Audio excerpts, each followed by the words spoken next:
by himself up there in the wilds of Alaska. He and Bill Anderson and one other. Yes. So Was that right around Fairbanks, that area?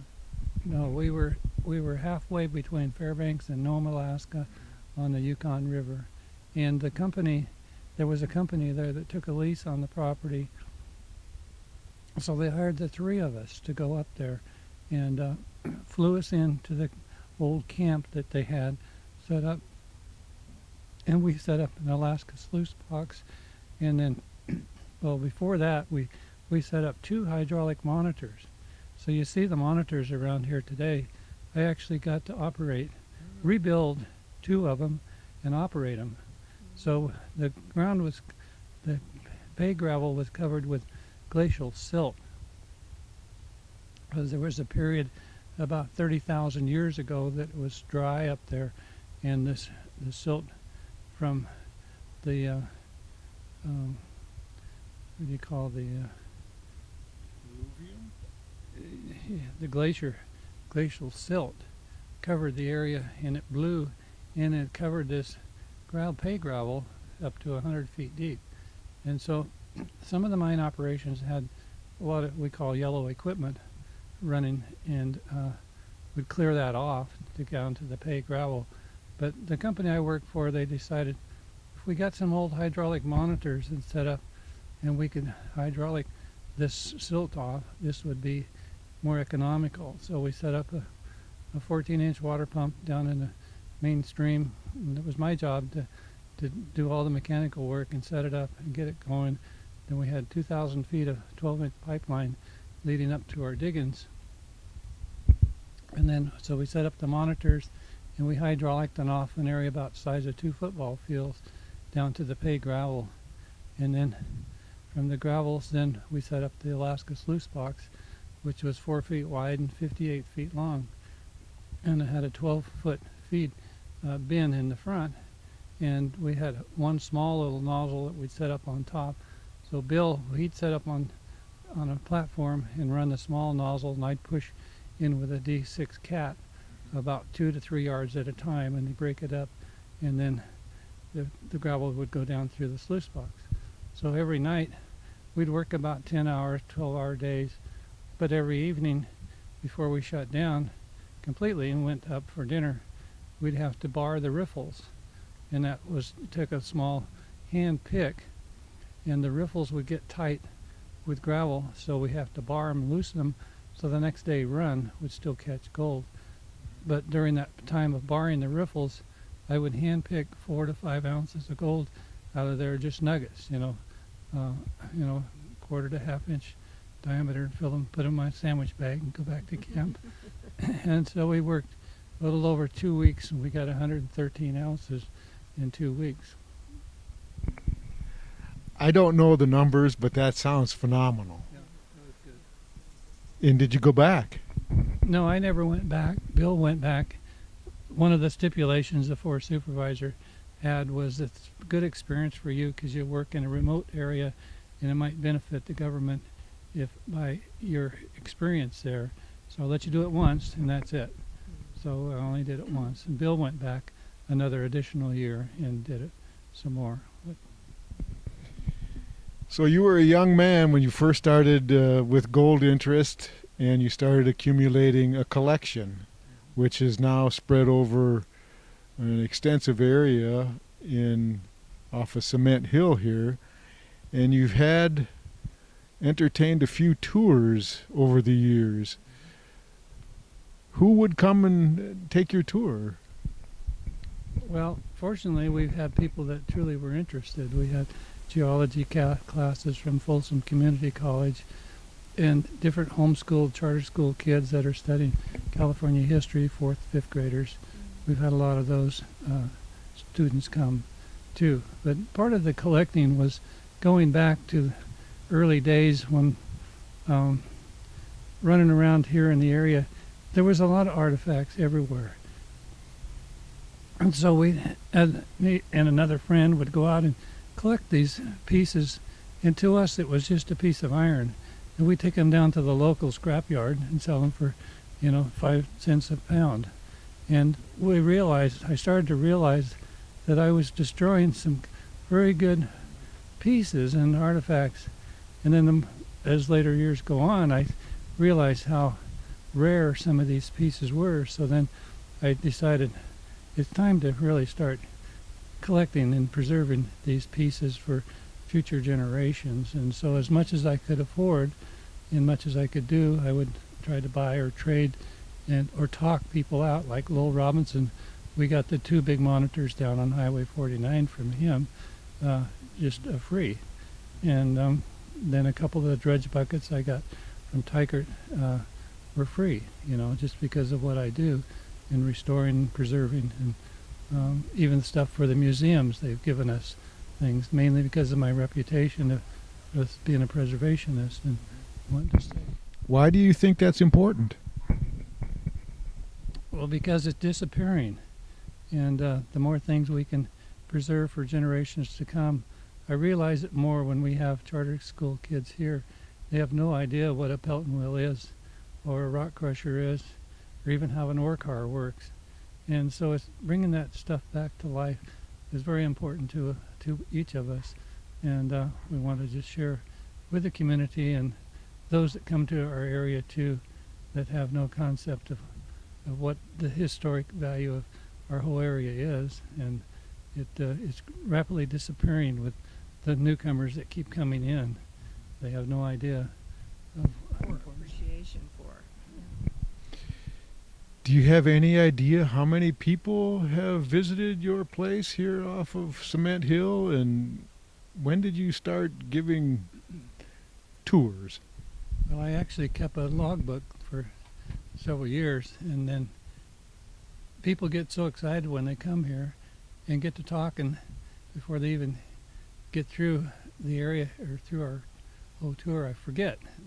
I used to have them sign in, and we'd have as high as 45, 50 people at a time come, and there's been several hundred people come, and spend time, and some of the kids have actually come and brought their lunches, their pasties, brought us stuff. One year I set up a trough out here with some concentrates I'd had from Poker Flat, which was sand, black sand with gold in it.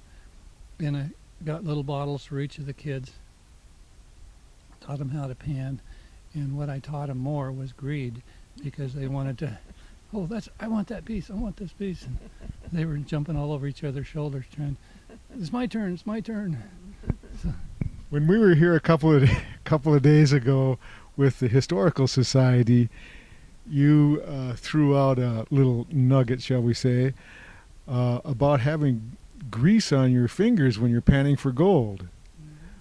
yeah, that's a fact, that you don't want any oil on your fingers. It will actually float the gold in the water.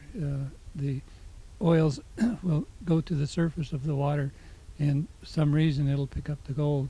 And that was another process that the mines used, was a flotation device.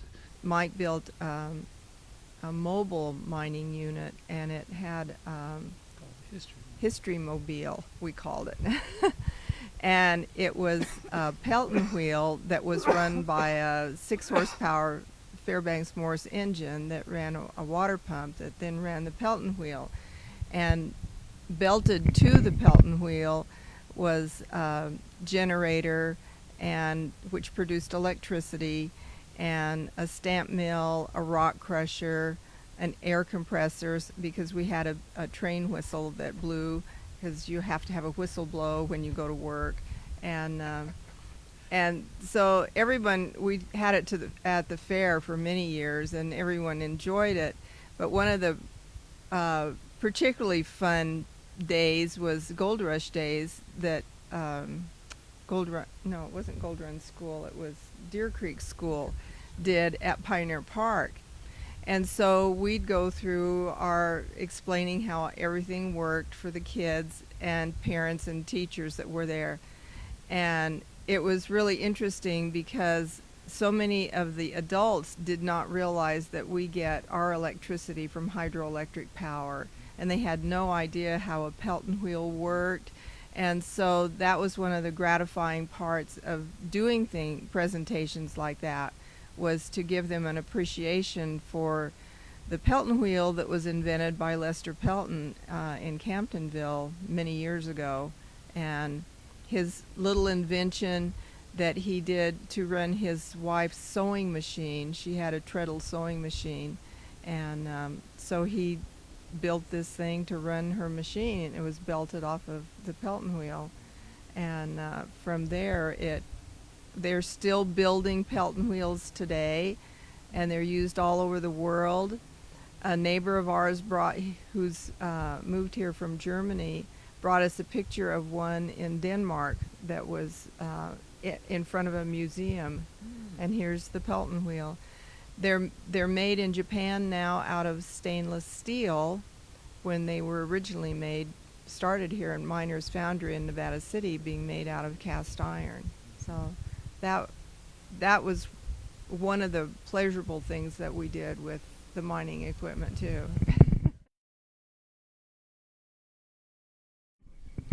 A lot of the artifacts that we've collected when we do charter schools, we get asked to do one down in Auburn. We've done 2 years now, and then we've done a show at Miners Foundry.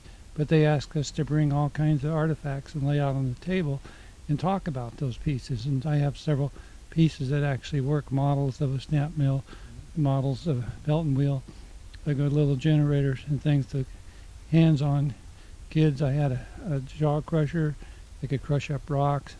But when the kids of that age can relate to, this is what mining is all about, or how it was done years ago, and the different ingenious things that develop from machinery.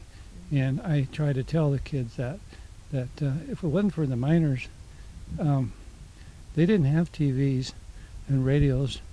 They sat around and brainstormed at night, maybe under candlelight. How can we make this job easier? How can we get more gold? What can we do? And so they started coming up with machinery, all types of machinery and things to help them in the mining aspect. My collection, I've documented every piece I have here, where I got it, when I got it, how much I paid for it, and the value I estimate today. And then in my little logbook, I also wrote down what my desires are for the pieces. I'd like to maintain it as a collection right here, and possibly one of my sons would be able to take it over. I also belong to the Native Sons of the Golden West, and our goal is to preserve California history. And so I would probably turn over the collection to them, or I could. And then there's various museums in the area, as I have worked with them, that would be willing to accept some of the pieces, but not all. And then probably ultimately, if Idaho, Maryland gets their mine opening, we'll create a visitor center and place most of my items there. I've already donated the big stamp mill I have on the road to them if this happens, and so that would be a nice piece for them to start with. So you're a preservation of the past, you're a preservationist of the past and for the future also. Yes, sir. Yes. I want to continue on here with the future of making people knowledgeable of the importance of our community. And if it weren't for the miners that came here, they did a lot of damage, there's no doubt about it. But under the laws today, they cannot do that any longer. But it's very important that mining would keep going here in our area, and there's still valuable assets in the grounds that could be mined and done economically and without polluting the streams or the air or even bothering people, I think. And some people are so ignorant about that process, they just think they're going to go in and rape the lands like it did 100 years ago. They have a term for that, some kind of mining. Can't think of it right now. No, the type of mining that was done years ago. That anyway, they're just ignorant of that fact that we're not going to do it the way it was many years ago. You can't do that. There's rules, laws, regulations that prohibit that kind of stuff, so they have to abide by that in order to mine. The other part of that is so many people think of mining for gold as just mining and making jewelry, which is one of the things that, of course, gold is used for. But more importantly, if you have a cell phone, a TV, an automobile, many things like that, computers, they need gold. And so many people are ignorant of the fact that in our daily lives, there's many minerals that are mined. And if we didn't have those, we wouldn't have a lot of the items that we use in our everyday life. Mike and Levita Nevius, I want to thank you very much for spending this time